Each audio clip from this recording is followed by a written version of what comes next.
안녕하십니까. ESUP입니다. 이번 시간에는 국공립 어린이집 위탁 관련 교육으로 PS 교육입니다. 근데 일반적인 내용으로 좀 이야기하고, 그 다음에 이제 PS만의 차별화된 전략, 수립 방법, 이런 거 가지고 좀 이야기를 해보려고 합니다.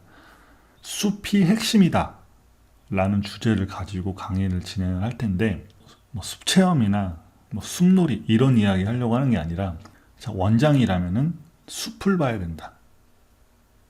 거기에 따른 어떤 메시지라든지 자신만의 차별화된 전략을 어떻게 만드는지, 그런 전략을 기반으로 해서 스토리를 만들 수가 있잖아요.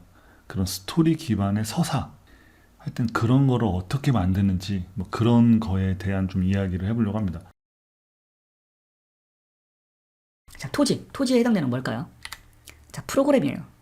여러분들이 예를 들어서 우리는 생태보육 할 겁니다. 뭐 할 건데? 습체험하고 텃밭 가꾸기 할 겁니다. 그냥 이거는 프로그램 소개 정도예요. 이거는 누구나 다 해요.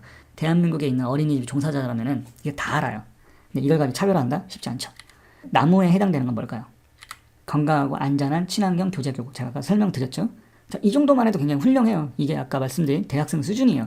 초등학생에서 대학생까지 엄청난 지식 향상이 된 거예요. 자, 끝으로 숲은 뭘까요? 나의 역할. 그럼 내가 이 생태 환경, 생태 보육을 하기 위해서 내가 어떤 노력을 했는지, 어떤 문제점이 있었는데 그걸 개선했는지, 그거거든요. 아까 말한 것처럼. 그런 어떤 실적과 자료가 있으면은 그걸 기반으로 해서 PT를 만든다면은 이거 하나만 가지고도 굉장히 훌륭한 운영 계획 PT를 만들 수가 있습니다. 또한 이게 어떻게 보면 원장에 대한 역량, 자질, 역할, 그 사람에 대한 어떤 댐댐이를 간접적으로 전달할 수가 있어요. 이번 시간에 숲을 가지고 이야기를 좀 만들 거예요. 어떻게 보면 서사를 만든다 이렇게 보시면 돼요. 스토리텔링의 기반, 스토리텔링을 어떻게 하는지, 저는 이제 이 숲을 가지고 어떤 메시지를 전달을 할 거예요. 숲과 나무에 대한 이야기를 해보려고 합니다. 그런 얘기 많이 들어봤잖아요.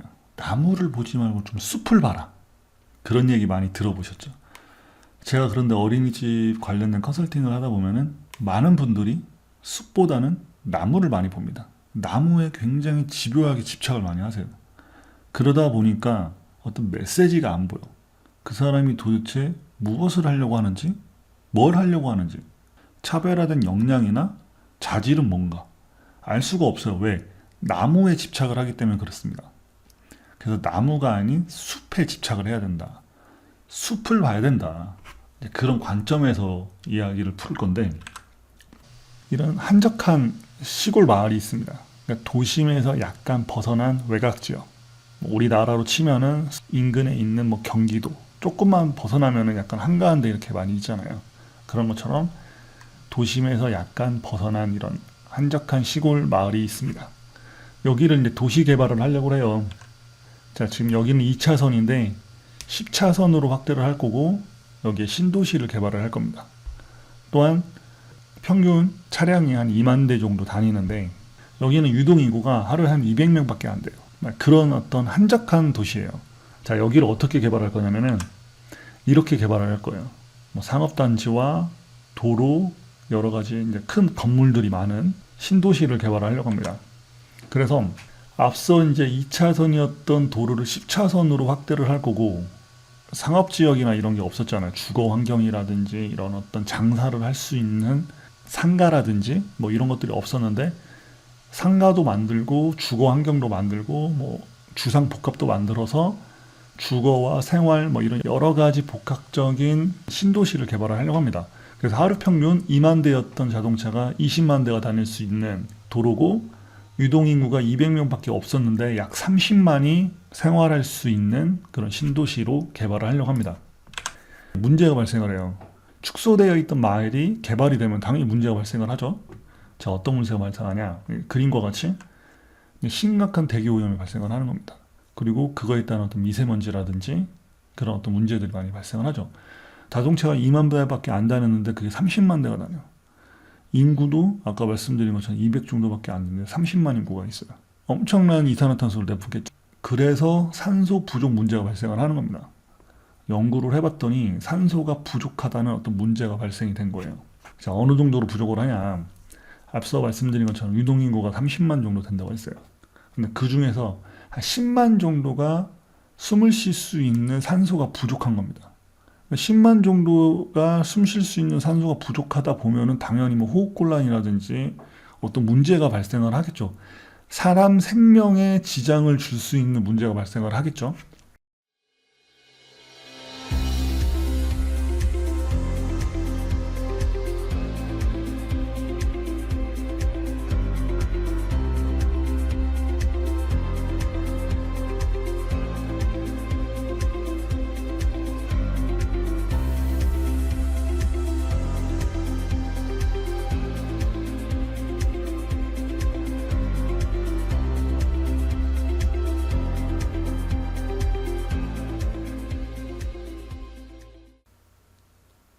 그래서 산소 부족 문제를 해결하기 위해서 도시계획을 다시 합니다.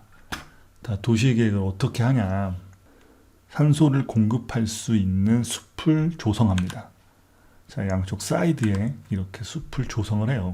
그리고 이제 요즘 트렌드 자체가 이런 어떤 친환경 도시라고 해서 숲과 도심이 이게 어우러지는 이런 도시를 구축하는 게 세계적인 트렌드입니다. 자, 여기도 보시면 굉장히 전략적으로 접근을 하죠. 도심은 또 이렇게 떨어져 놓습니다. 숲도 만들어서 아까 말씀드린 것처럼 산소도 공급하고 삶의 질 향상을 위한 이런 어떤 복지시설, 뭐 축구장, 뭐 야구장, 테니스장, 뭐 배드민턴장, 뭐 기타, 뭐 고추장, 된장, 뭐 이런 것처럼 이런 장들을 만들어서 삶의 질 향상을 위한 어떤 복지시설을 개설합니다. 자, 이걸 왜 하냐? 가장 궁극적인 목적은 아까 말씀을 드렸잖아요. 산소가 부족하다. 그래서 산소 공급 체계를 만드는 거죠. 부족한 산소를 공급할 수 있는. 아까 이제 10만 정도가 부족하다고 했잖아요. 근데 그것보다 조금 더 오바된 15만 정도의 산소를 더 공급할 수 있는 이런 숲 환경을 조성을 하는 겁니다. 여기서 중요한 포인트가 있습니다.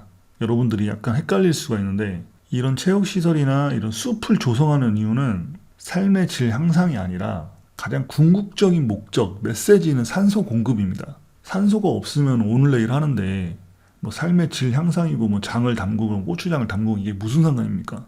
그쵸? 그 목적을 메시지화 해야 된다라는 거예요, 제 말은. 자, 그래서 이 숲이 어떤 메시지를 전하냐? 그러니까 숲을 왜 만드냐? 이게 국공립 어린이집이에요. 숲을 만드는 이유와 국공립 어린이집을 만드는 목적이 똑같습니다. 자, 국공립 어린이집을 왜 만들까? 이걸 한번 생각을 해보셔야 돼요. 정부에서 막대한 예산을 들여서 국공립 어린이집을 만드는 목적이 있습니다.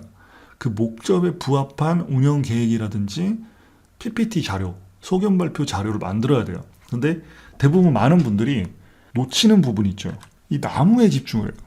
이 나무는 제가 앞서 설명을 했지만 숲을 이루는 구성원의 하나예요. 여기에 뭐 메타세커이어를 심던, 소나무를 심던, 은행나무를 심던 아무 필요 없어요. 그냥 어떤 나무를 심던지 숲을 조성해서 산소만 공급할 수 있는 그런 체계만 만들면 되는 거거든요. 제가 그 상담을 하다 보면은 많은 지원자분들이 이 나무에 집중을 합니다. 집요할 정도로 집중을 하세요. 어떤 프로그램, 뭐 예를 들어서 생태보육 굉장히 좋아하는 사람입니다. 저에 대한 강의를 많이 들어보신 분들 알겠지만 나만큼 대한민국에서 생태보육 좋아하는 사람 없어요. 그걸 비하하는 게 아니라 자, 그것도 어떻게 보면 프로그램의 하나예요. 생태보육, 뭐 탄소 중립, 뭐 4차 산업에 따른 뭐 AI, 로봇 뭐 이런 것들이 대부분 뭐냐면은 이 나무에 해당되는 거예요. 그러니까 국공립 어린이집을 구성하는 하나의 구성 요소밖에 안 돼요. 이 나무 한 그루가 그냥 이런 프로그램들 전체를 다 해당되는 거예요.